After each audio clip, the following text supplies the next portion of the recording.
You ever try to talk to people about being positive and they look at you crazy, but the moment you start talking about somebody, you can crack the same joke about people and they'll laugh every single time.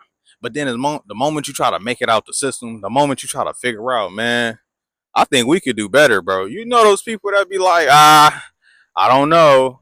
Stay away from them, bro. I kid you not. I left a job over that. I was at a job where they could talk about people for 7 days straight, bro. They could talk shit about the same person.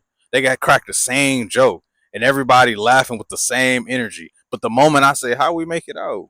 How do we make some income outside of this job? How do you retire? How do you have a successful marriage? How do you actually say I bought my house before retirement? How do you become debt free?" When I start asking questions that led to freedom, that led to a different life, that would result in a different timeline, kid you not, people would get irritated. You talking about that again? What?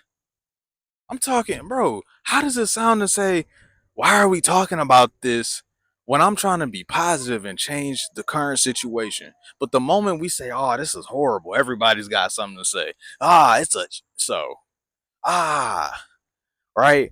When as soon as we start complaining, the moment that life starts to suck, everybody's like, yeah, yeah, yeah. But the moment you say, oh, the grass could be greener on the other side, everybody wants to get quiet or irritated, agitated. Okay, and I'm not saying I wasn't in there trying to point out, well, you're not where you want to be at. Da da da da da. No, I'm pointing out like, how can we get to where we want to be at? Forget where you're at. Where are you going? That's my question.